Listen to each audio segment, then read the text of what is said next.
I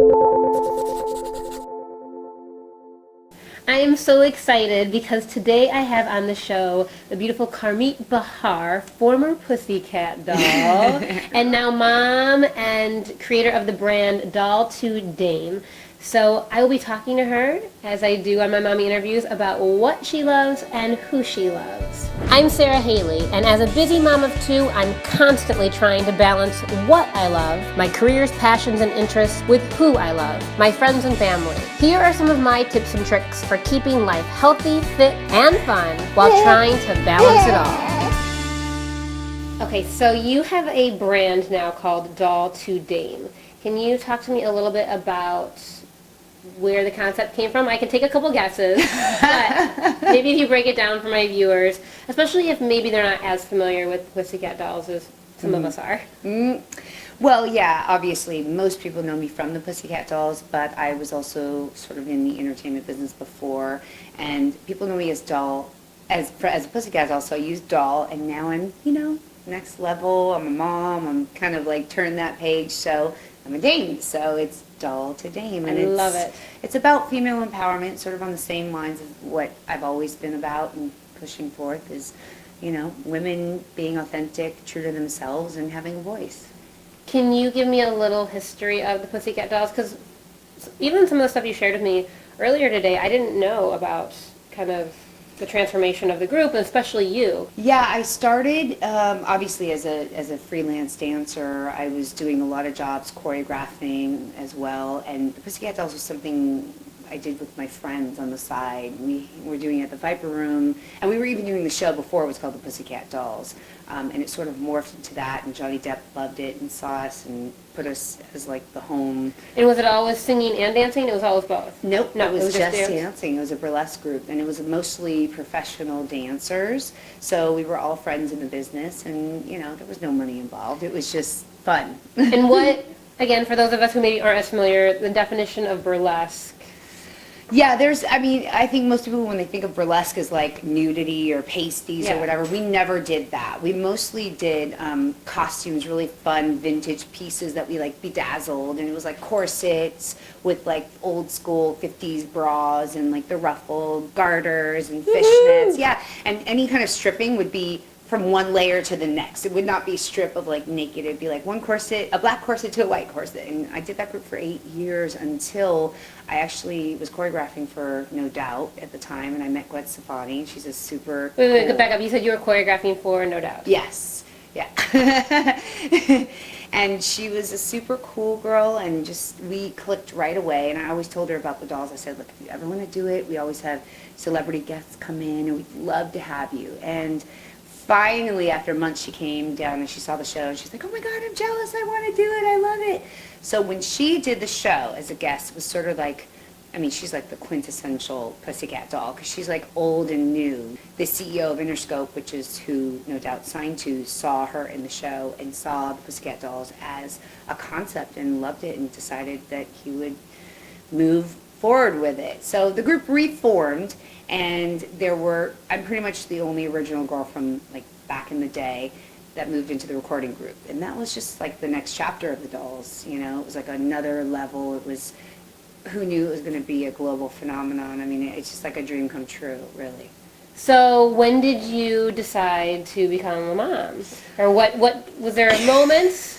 Or maybe there wasn't a moment, maybe it just happened. But I know for me there was like this transition of trying to get my grip on like, did I really want to go there? Mm-hmm. Did that happen for you, or did No. How did that happen? It actually didn't. My fiance. Did it happen for you? Yeah, he was ready years before, and I think I was so goal and career oriented that I just was like, okay, in 2 years, okay, in 2 years, and then I was pregnant.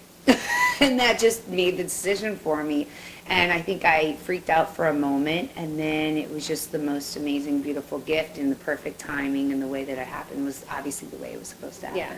It's a game changer, anything that you ever thought or could remember. Like, we laugh about it. It's like, we call it pre-baby, because I can't even remember what the hell we were doing pre-baby. No, but it is hard, I think, when you're in the entertainment career, whatever part of that industry, or any industry where you really love what you do, is, for me too, is like, well, there's always going to be one more thing. Always. Always. It never stops.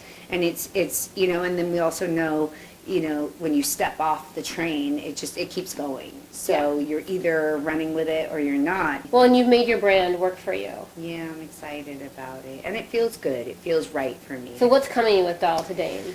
Well, recently I've started my vlog, #PussyPower. And again, it's just having a voice for women and empowering women and kind of bringing to the forefront what we all have to contribute, which is substance and gravity. And speaking along the lines, there's this whole new movement with all the actresses, #AskHerMore, which they're talking about, ask them more questions that are of substance, not just what am I wearing, put your hand in the mannequin, the whole nine. So it's just been, I think overall it's a network of women kind of we're coming up and having our voices heard, and it's exciting. Well, because we're not just a doll. Right, we're a dame.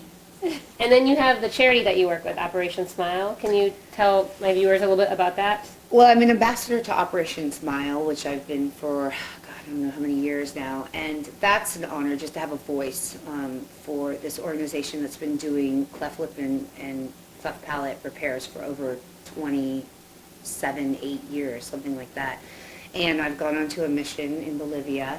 And it's pretty profound. It's life-changing, and this is something that is near and dear to me because I myself was born with cleft lip and cleft palate. So just to be able to somehow give back and be a part of that is great. I in turn created something called Project Smile with Me. That is sort of my version of embellishing on my ambassadorship, which is creating self-esteem and inspiring kids through arts, which is how I got to be where I am. So when I went to Bolivia, I took a team of people and we had art projects and I had ribbons and we were making booklets and my mom came and we were doing, like, mothers were doing projects, and this is all while the kids are being screened for like hours and hours sitting there, and they're all nervous, and it just made the place much lighter and brighter and not so stressful. And I was also able to go through the surgeries, walk through. No way. Walk through all the operations and see how they were doing. It was very cathartic for me. I got to hold the kids pre and post-op. I mean, I had a mother asking me if I would be her, godmother to their child, and it was pretty profound and amazing. And I definitely love being able to be a part of that. I haven't done as much work as I'd like to recently. I've been busy with my own child, but I definitely want to get back to it. So. What was it like growing up with the cleft lip? Did people ever say anything, or how did you? How did you deal with that? I think everybody has something that makes them feel different or not pretty or subconscious. Yeah, whatever it is, there's something. And for me, it was just like right there on my face. And there's different degrees of cleft lip and cleft palate. And I mean, I had a surgery up probably almost every year of my life till I was about 16. And so I grew up in and out of the hospital. And the one thing that kept me sane and happy is dancing and singing, and I was an Annie when I was 7, and you know what I mean, like I definitely was engulfed in the arts, so I wasn't focused on what the kids were saying, and I definitely had a lot of ridicule, and that was hard growing up. Is your fiance, is he in the business too? He is. We met dancing on tour for Ricky Martin. No way! I was the Vita Loca girl. I popped out of the trunk and shook my butt, which I would never in a million years do. Oh my gosh, I wish I could see that. And he was a dancer on the tour, and 15 years later, we're still together. We always laugh. We're like, it's just a tour thing, but Yeah. What does he do now? Now he's an editor.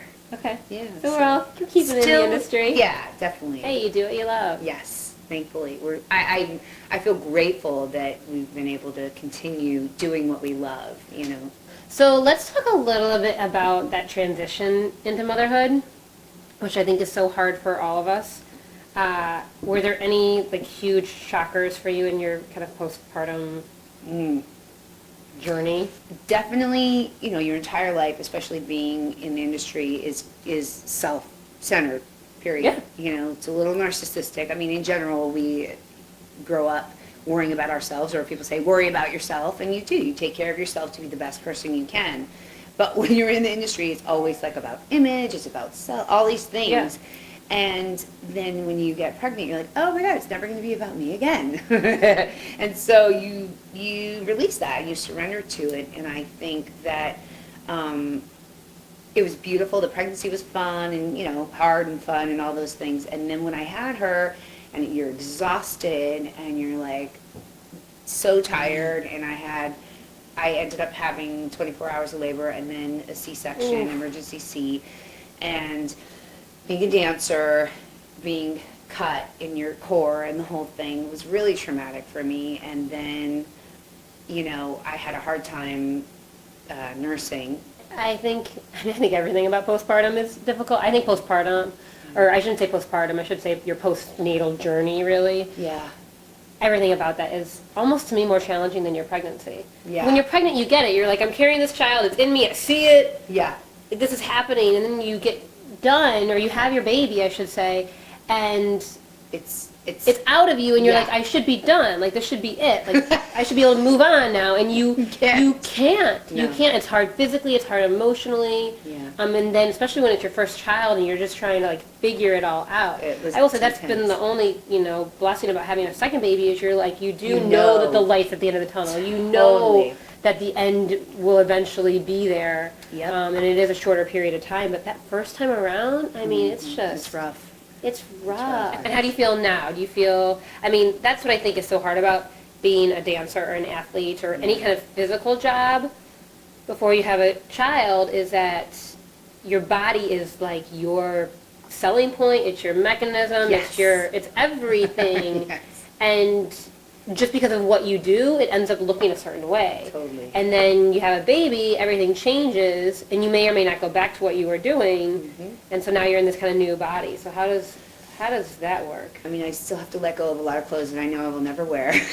Yeah. Like, I literally, I'm like, why? I'm never going to wear this, anything that's midriff or whatever, you know, just tight, really.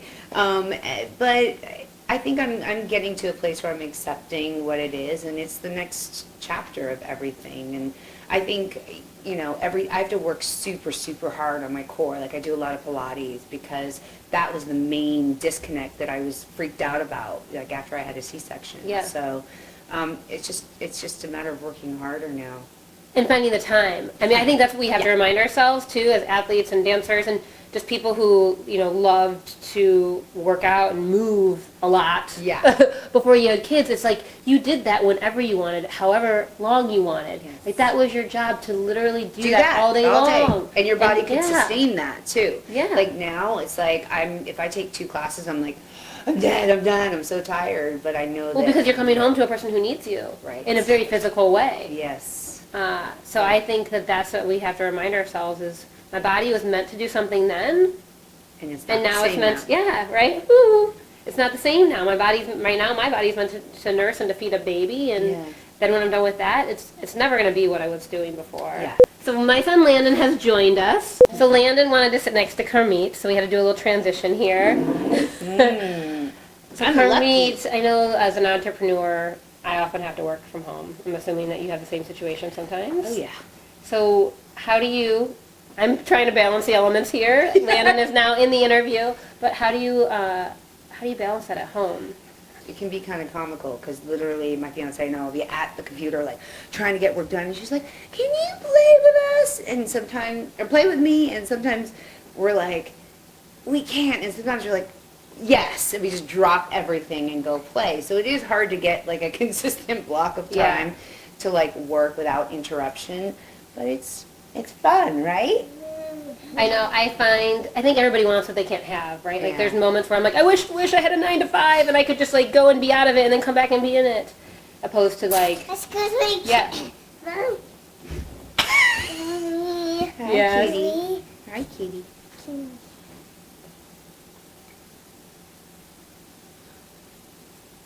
Can we what?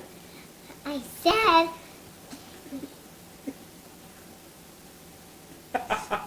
Oh, do a family snuggle with Carmit? Let's give her a big hug. Oh, I want to Right? Maybe we'll do this for our closing. Yay. We can say, thank you, Carmit, for being on the show. thank you, Carmit. Carmit, I can't thank you enough for being here. you. Please follow her on social media at Doll2Dame, and that's a number 2. Yes. But Doll. you'll see it on the screen here. Yes. And on her website, Doll2Dame. And please, if you have any questions for her or for me, put them in the comment section below. I'm at sarahaley.com, and please subscribe to the channel so that you can check out more moms doing what they love.